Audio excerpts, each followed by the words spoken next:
Originally, I started life as a patient in real terms, but then latterly became a carer for my husband. And from that, I then started becoming more and more involved with the voluntary side of things. I think somebody actually approached me and said, would you'd be a good advocate for carers? Would you like to stand for carer governor? That I've worked for the Trust for a long time, and I worked in operational services at the time we decided to become a foundation trust.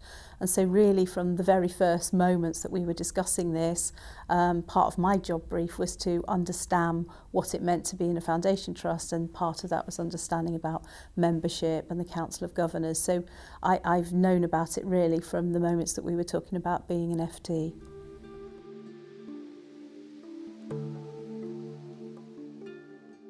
Council of Governors brings such a range of perspectives because we have different stakeholders involved in the organisation, with staff, patients, carers, different local kind of bodies, and then our board as well.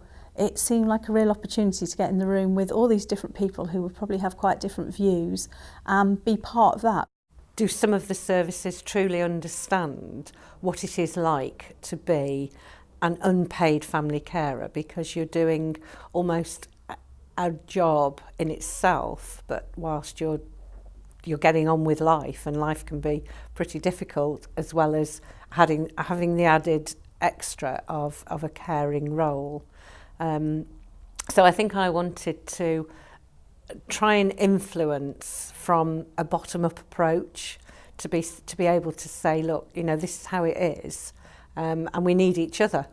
So it was really about influencing, but in a very positive, proactive way. I also wanted the opportunity to represent people. I'm a corporate governor now. I work in corporate services rather than operational. And I wanted to make sure that corporate services had a voice as well, and an opportunity to challenge what was going on and to contribute to the direction of travel the Trust was going in.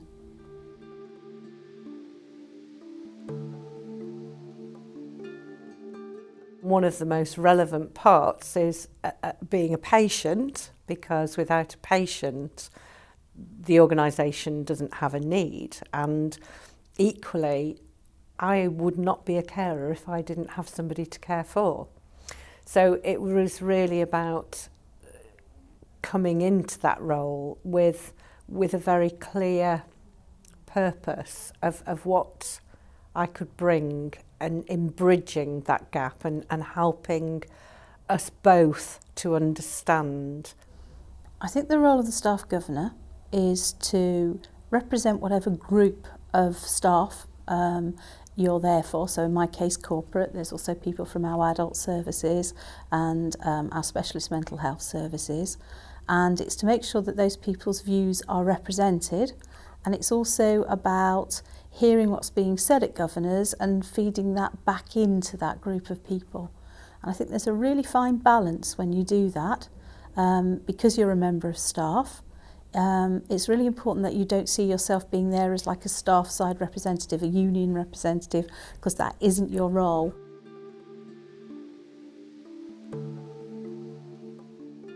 I was asked to go along and co-produce and co-deliver a presentation to a room full of clinicians, you know, professionals, you might say, and yet they learnt something from me. So we did a two-pronged. So it was the professional, almost the dry stuff, the very bare bones of something, and I then put my piece as a carer governor across, that then said, actually, this is the meat, this is the human bit.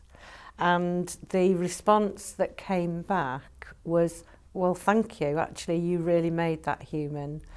So for me, being a carer governor, I felt that was very, very, very good to influence such a broad spectrum of clinicians. We have a big membership, but the membership aren't always necessarily completely engaged and involved in what we're doing. And when I first became a governor, I spent time with the membership office and I had some suggestions of how we could improve that. So for instance, writing out to people who were members and saying to them, you don't have to be fully involved, but what areas of interest do you have? What would you like to contribute? Right from, would you just like to be a reader of new policies, through to, would you like to come to focus groups? And also accepting that people have different life experiences. There might be some people who just want to be involved in our children and mental health services issues. There might be somebody else who just wants to come from a carer perspective. So we ask those questions, and as a result, I think we've been able to be a bit more focused in some of the involvement that we've done.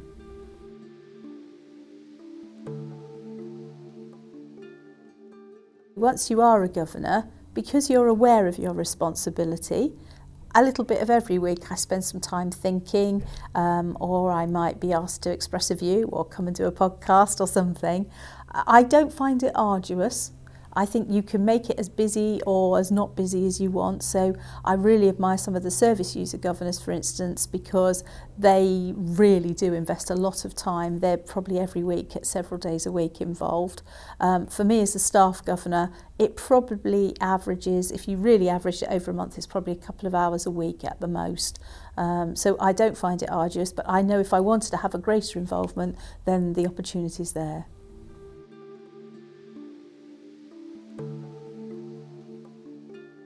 I'm a bit like a sponge. I like knowledge.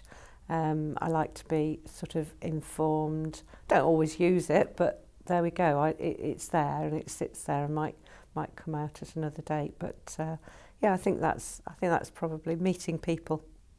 Very much like meeting people in different walks of life. And one of the things that I absolutely love about being a governor is seeing service users who have recovered and who are contributing to the business of the trust that's then caring for people who've had mental illness like they have and are still experiencing. And I sat in a meeting yesterday morning. It was a joint board, so councillor governors and the full trust board. And some of the most robust and eloquent challenge came from service users, some of whom I know have had a very difficult past. And it's very uplifting, and it's the thing I enjoy most.